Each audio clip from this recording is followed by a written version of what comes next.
चॅनलला सबस्क्राइब करा आणि बेल आयकॉनला प्रेस करा। जर मुख्यमंत्री गाडी फोडू आम्ही जनता शिक्षा करू, भले आमच्यावर कोणतेही गुन्हे दाखल झाले तरी मला मी आपली गोष्ट सांगू इच्छितो तर ती गिरीश महाजन साहेबांनी सांगितली, म्हणजे त्यांनी न चुकत त्या गोष्टी सांगितल्या। त्या मुलाचा एन्काउंटर झाला पाहिजे। मालेगाव जिल्हा नाशिक येथील 4 वर्षीय चिमुरडीवरील झालेल्या अमानवी अत्याचाराच्या घटनेविरोधात संपूर्ण महाराष्ट्रात संतापाची लाट उसळली आहे। या घटनेच्या निषेधार्थ नाशिकमध्ये सोनार समाजामार्फत आज भव्य मोर्चा काढण्यात आला।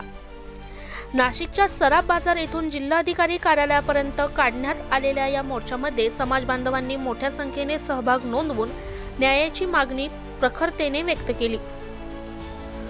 मोर्चामध्ये प्रमुख मान्यवर व संघटनांचे पदाधिकारी उपस्थित होते। गजू घोडके, संजय मंडलिक, राजेंद्र दिंडोरकर, रमेश वडनेरे, दिलीप शहाणे, सचिन वडनेरे, विक्रम खरोटे, सुभाष सोनवणे, महेंद्र जैन, दिलीप खरोटे, सुनील सुगंधी, गिरीश नवसे, दिगंबर आंबेकर, सुनील महालकर, निलेश सराफ, अनिता दारवेकर, अनिता शहाणे, सुमंत अहिरराव तसेच समस्त सोनार समाज मोठ्या संख्येने सहभागी झाला। मोर्चा दरम्यान समाजाने एकमुखाने या प्रकरणातील आरोपीला तात्काळ अटक करून कठोर शिक्षा, फाशीची शिक्षा देण्याची मागणी केली। तसेच अशा प्रकारचे अमानुष प्रकार होऊ नयेत म्हणून सरकार आणि प्रशासनाने कठोर पावले उचलावीत अशी मागणी करण्यात आली। मोर्चाचे नेतृत्व करताना समाजातील पदाधिकाऱ्यांनी सांगितले की 4 वर्षाच्या चिमुरडीवरील अत्याचाराची घटना ही मानवतेला काळिमा फासणारी असून समाज यावर शांत बसणार नाही। मुलींच्या सुरक्षेसाठी ठोस कायदेशीर उपाययोजना करणे गरजेचे आहे। न्याय मिळेपर्यंत सोनार समाज लढा थांबणार नाही। मोर्चाच्या शेवटी जिल्हाधिकाऱ्यांना निवेदन देण्यात आले असून आरोपीला लवकरात लवकर कठोर शिक्षा दिली जावी व प्रकरणाचा वेगाने तपास व्हावा अशी मागणी करण्यात आली। या निर्देशक मोर्चामुळे नाशिकमध्ये कायदा सुव्यवस्थेला ताण आला असला तरी नागरिकांनी शांततामय पद्धतीने आपला निषेध नोंदवला। संपूर्ण प्रकरणात सरकार कोणती कारवाई करते याकडे सर्वांचे लक्ष लागले आहे। ब्युरो रिपोर्ट रणजित झापर्डेसह स्टार लोक शक्ती न्यूज नाशिक।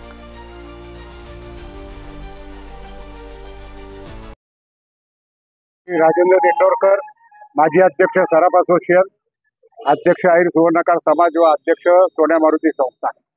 आज नाशिक मधल्या जेवढ्या सुवर्णकार व्यावसायिक संस्था होत्या त्यांनी आज एक मूक मोर्चाचं आयोजन केलं होतं। मूक मोर्चाचं कारण असं होतं की मागच्या आठवड्यामध्ये मालेगाव तालुक्यातील डोंगराळे एका छोट्या गावामध्ये 4 वर्षाच्या मुलीवर अत्याचार करून तिचा निर्घृण खून करण्यात आला। आरोपी त्यांच्याच गावातला होता, आरोपी सापडलेला आहे। त्याच्यावर पहिल्या दिवशी त्याला पोलीस कस्टडीत 3 दिवसाची मिळाली आणि काल 20 तारखेला 7 दिवसाची पोलीस कस्टडी मिळाली। काल त्याला जेव्हा पोलीस स्टेशनमधून कोर्टात नेत होते तेव्हा तिथल्या महिला इतक्या संतप्त झाल्या की त्यांनी ती गाडी अडवली आणि आरोपीला कोर्टात पोहोचून दिलं नाही।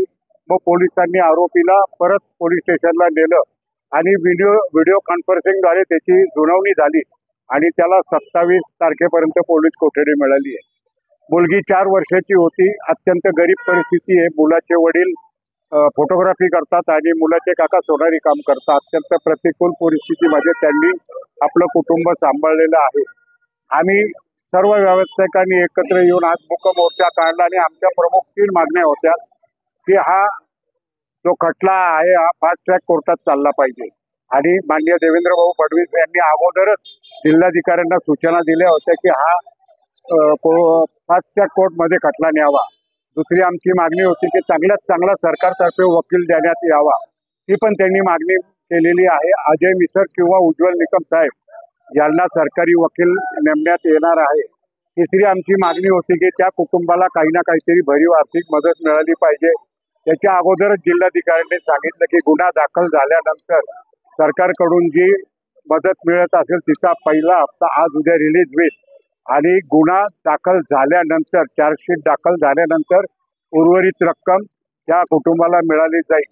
त्यामुळे सरकारतर्फे मिळणारी मदत पण त्यांना मिळते। परंतु आम्ही नाशिक शहरातून सर्व व्यावसायिक मिळून एक वेगळा फंड जमा करतो आहे. सगळ्या ठिकाणच्या सिडको, पंचवटी, नाशिक, झराप असोसिएशन पुढाकार घेऊन सगळ्यांकडून ऐच्छिक मदत जमा करून ती मदत आम्ही त्या कुटुंबाला पोहोचवणार आहोत. परंतु या मोर्चाचं एक आम्हाला दुसरं कारण महत्त्वाचं होतं की प्रत्येक कुटुंबात कुठे ना कुठेतरी समुपदेशन होऊन जागरूकता झाली पाहिजे. आपला मुलगा काय करतो, आपली मुलगी कुठे, याबाबत त्या सगळ्यांनी काळजी घ्यावी म्हणून आम्ही मूक मोर्चा काढला. मूक मोर्चाला सोन्या मारुतीपासून सुरुवात झाली. जिल्हाधिकाऱ्याच्या समोर तिथे थांबले सगळे. आम्ही 6 जण आत जाऊन शिष्टमंडळाने जिल्हाधिकाऱ्यांना निवेदन दिलं. बाहेर आलो, सगळ्या मिटिंगला आढावा दिला आणि मूक मोर्चा संपला. या मोर्चामध्ये नागपूर, औरंगाबाद, नांदगाव, मनमाड सगळ्या ठिकाणचे लोक आले आणि यशस्वी मोर्चा म्हणजे महिलांचा सगळ्यात जास्त सहभाग होता. त्याच्यामध्ये काही पक्षीय संघटना, काही लोकप्रतिनिधी, काही राजकीय प्रतिनिधी सुद्धा हजर होते. पण त्या लोकांनी पण संयम बाळगला. कुठेही याचं राजकीय मोर्चाचं रूपांतर होऊन दिलं नाही. मी यशस्वी आयोजकांतर्फे या यशस्वी मोर्चात हजर राहिल्यानंतर सगळ्यांचं अभिनंदन करतो. अतिशय दुर्दैवी घटना, अतिशय भयावह अशी घटना या देशात घडलेली आहे आणि दुःख याचं वाटतं का आपण हा मोर्चा काढला. हा खरं तर आक्रोश मोर्चा काढला पाहिजे होता, परंतु कुठला तरी दुःखाचं भान ठेवून या ठिकाणी आपण हा मूक मोर्चा काढण्यात आला. हा मूक मोर्चा काढत असताना सन्माननीय कर्णिक साहेबांनी 1 सेकंदामध्ये आपल्याला परवानगी दिली. खऱ्या अर्थाने सुवर्णकार समाज असेल, परंतु आपण सर्वांना सांगितलं का या मूक मोर्चामध्ये सामील व्हा आणि सर्व नाशिक शहरवासियांनी या मोर्चामध्ये सामील झाले. या सर्वांचं अभिनंदन म्हणणार नाही, परंतु आपल्या घरातलं लेकरू, माझी बहीण असेल, माझी पुतणी असेल, माझी स्वतःची मुलगी असेल, तिचा अतिशय अशा दुर्दैवी याच्यामध्ये तिला मारण्यात आलं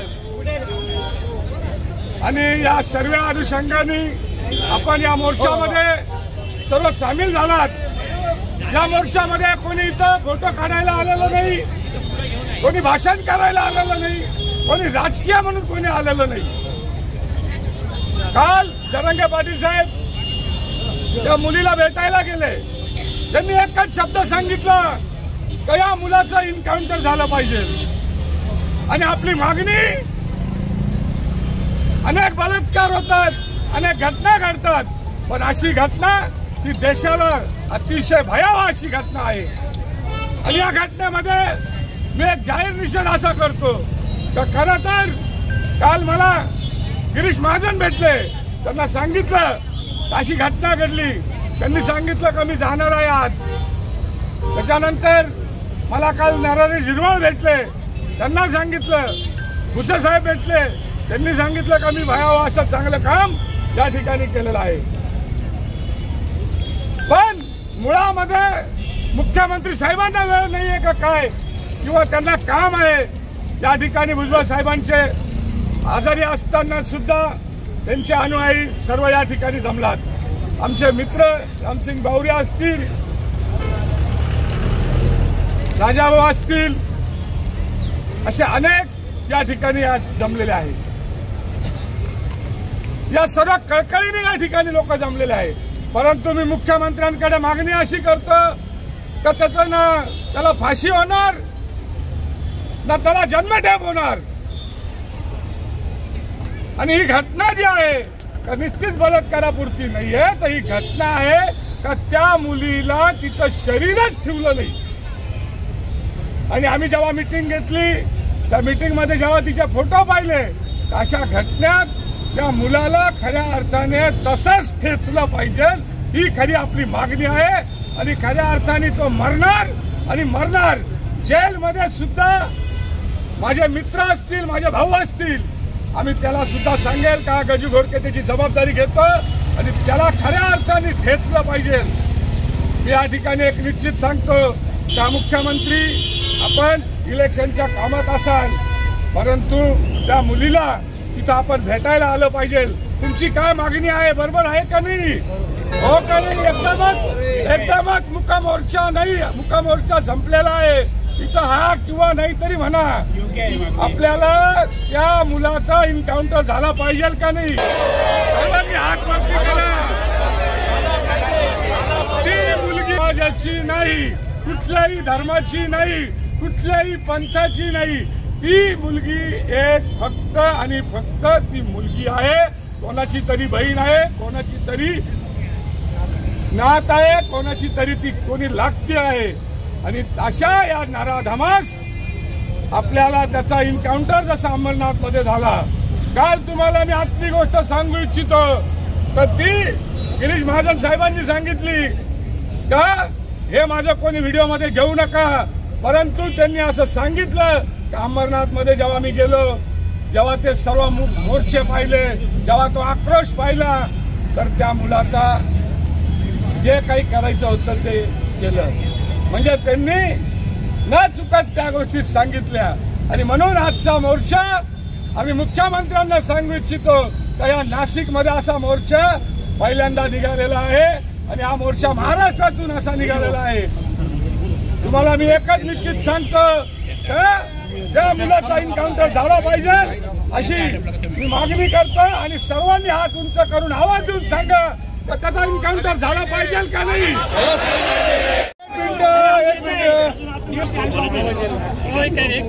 दिवसाने ही कोणाची तरी मुलगी आहे, कोणाची तरी नात आहे.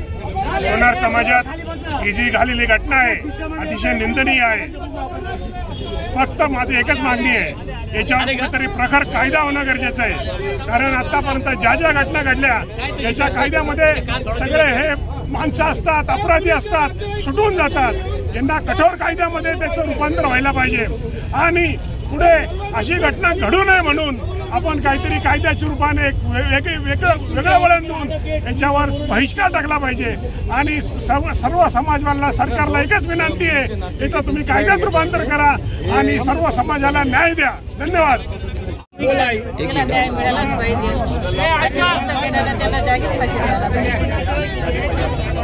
फाशी व्हायला पाहिजे का एन्काउंटर व्हायला पाहिजे? एन्काउंटर व्हायला पाहिजे. आज तुमच्या घरातल्या मुलीसोबत असं झालेलं आहे, तुम्ही काय सांगणार? काय तुमची काय भावना आहे? त्याला चौकामध्ये त्याला इन्काउंटर करायला पाहिजे, त्या टायमालाच करायला पाहिजे.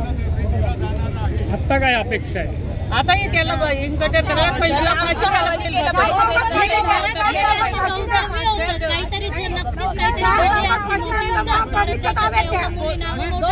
वाट पण आता आमच्या हातात दिला तरी चालेल. त्याला मी बघू त्याला काय करायचं.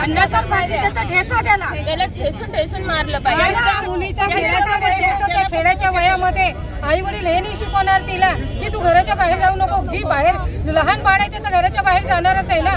अरे तिचं तुम्ही आई वडिलांना सांगता की तुम्ही त्याला शिकवा, ठीक आहे, फोटोतून आल्याबरोबर शिकणार आहे का?